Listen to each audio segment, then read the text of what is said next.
I'm thinking about those plots, one of which was thwarted a few days ago in France, and I'm imagining quicksand, someone trying to get out of quicksand. They keep falling behind because we keep on seeing some of these attacks come through.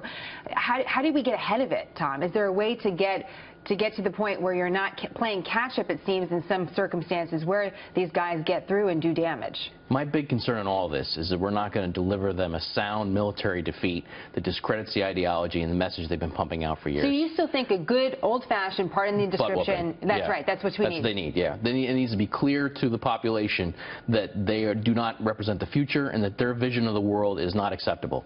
And it needs to be something that's communicated. If you think back to the wars of the past, there's always been some sort of clear line of demarcation between the war machine that was being, sort of let loose on the world and the end of that. And you've heard people say, well, this is a war that won't end on an aircraft carrier with signing a peace treaty or something along those lines.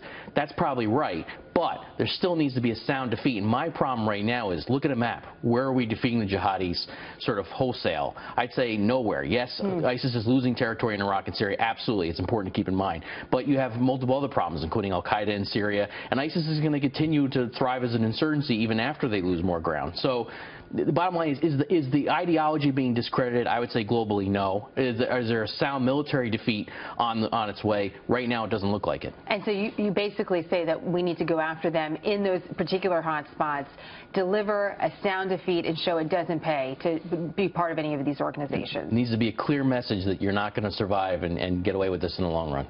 Why aren't we doing that?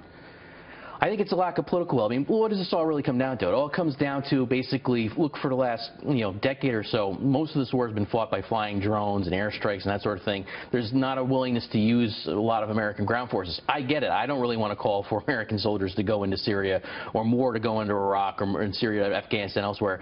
I understand that. However, I just don't see how this is going to end unless we start thinking about how to actually achieve something that looks like victory. I don't believe that when you hear people say we can't win this war, we can't have some sort of real victory. I don't believe that. I think every other foe in the past has been vanquished. I think this foe is certainly one that can be vanquished. They don't have a Nazi-style war machine. They're not as threatening as the Soviet Union. This is a foe that can be beaten. I just don't think at this point we're even thinking along those lines. Great perspective for us always, Tom. Thank you very much. Thank you.